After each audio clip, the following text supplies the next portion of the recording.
সকালবেলা ঘুম থেকে উঠেই প্রথমে ফ্রেশ হয়ে তারপর চা বানাতে চলে আসলাম। এখানে আমি আর আপনাদের ভাইয়ার জন্য চা বসিয়েছি। প্রথমে আমরা চা বিস্কিট খাবো। এটাই হচ্ছে আমাদের সকালের প্রধান নাস্তা, চায়ের সাথে পাউরুটি কিংবা বিস্কিট। তো আজকে হচ্ছে আমি খাবো খাঁটি বাঙালি খাবার, চায়ের সাথে টোস্ট বিস্কিট। চায়ের সাথে টোস্ট বিস্কিট খেতে কে কে পছন্দ করেন অবশ্যই কিন্তু কমেন্ট করে জানাবেন। তো এদিকে আমি বিস্কিটের প্যাকেটটা খুলে বিস্কিটটা বের করে নিলাম। এখন হচ্ছে চায়ে বিস্কিটটা ডুবিয়ে তারপর খাবো। তো আপনারা কে কীভাবে খেতে পছন্দ করেন অবশ্যই একটু কমেন্ট করে জানাবেন। তো এইভাবে আমি আর আপনাদের ভাইয়া নাস্তাটা খেয়ে তারপর হচ্ছে আমি দুপুরে রান্নার আয়োজন করতে চলে যাব। তো চলে আসলাম কিচেনে। আবার এসে প্রথমে পানি ফুটাচ্ছি, খাবার পানি।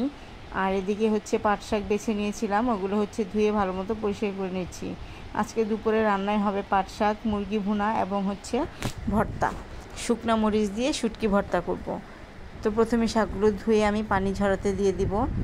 আর হচ্ছে ধোয়া শেষে এখন চুলায় বসিয়ে দিয়েছি পাট শাকটা।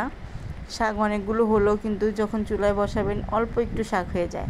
আর এদিকে মুরগিগুলো ধুয়ে ভালো মতো পরিষ্কার করে নিচ্ছি। শাকটা তো প্রায় হয়ে গিয়েছে, শাকটা নামিয়ে এখন মুরগি ভুনাটা আমি বসিয়ে দিব। তো চুলায় আমি মুরগি ভুনার মশলাটা কষিয়ে নিচ্ছি ভালো মতো, আর মুরগিগুলো ভালো করে পরিষ্কার করে নিচ্ছি। এখন হচ্ছে কষানো মশলার ভিতর মুরগিগুলো আমি দিয়ে দিব। সাথে 2টা আলু দিয়েছি, কেননা আমার ছেলে আলু ছাড়া ভাত খেতে পারে না, তাই মুরগির সাথে আলু দিয়ে দিলাম। ওর হচ্ছে মুরগির ঝোল, আলু আর ফ্রেশ দেখে মুরগির পিস, বুকের মাংস ছাড়া ও খায় না। ওকে হচ্ছে মুরগির মাংসটা, বুকের মাংস যেটা থাকে সেটাই দিতে হয় আমার বড় ছেলেকে।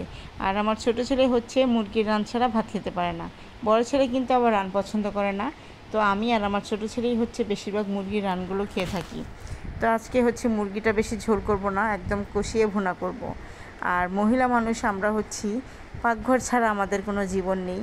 সকালে হোক, বিকালে হোক, দুপুরে হোক, যে কোনো এক টাইম, 3 বেলা তো যেতেই হয়। যদি না যেতে চান, যে কোনো এক টাইম যেতেই হবে, কেননা কিচেন হচ্ছে মহিলাদের জান আর প্রাণ।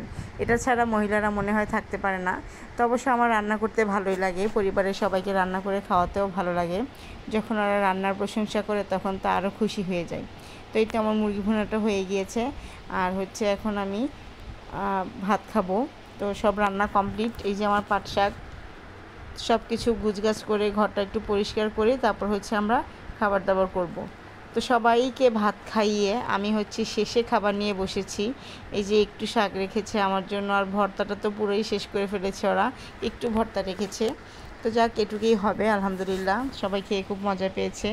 আর তরকারিটা একটু দেখেন, অতগুলো তরকারি রান্না করেছি, সব তরকারি ওরা খেয়ে নিয়েছে, একটু তরকারি আছে শুধু। তো এখান থেকে আমি একটু নিয়ে নিলাম মুরগির রান, আর হচ্ছে 2 পিস গোস্ত নিয়ে নিলাম। এখন হচ্ছে ভাত খাবো। তো পাট শাক, শুটকি ভর্তা, তারপর হচ্ছে মুরগির গোস্ত ভুনা, আসলে খাবারটা খুব মজা হয়েছে। সবগুলো খাবারই সবাই খুব পেট ভরে ভাত খেয়েছে। তো এখন হচ্ছে আমার খাবারের পালা। লেবু চিপে নিলাম, শাক আর শুটকি ভর্তা। এটা হচ্ছে অসাধারণ একটা কম্বিনেশন, খুবই মজা লাগে এভাবে ভাত খেতে। তো কারা কারা এভাবে পাট শাকের সাথে শুটকি ভর্তা খেতে পছন্দ করেন একটু কমেন্ট করে জানাবেন। আর আমার বাচ্চাদের জন্য আসলে মুরগিটা প্রতিদিনই রান্না করতে হয়, যেদিন না রান্না করব এদিন আমার ছেলেরা ভাত খেতে চায় না। তাই চেষ্টা করি সবসময় মুরগির মাংসটা অল্প করে হলেও রান্না করতে। তো সবাই ভালো থাকবেন, আল্লাহ হাফেজ।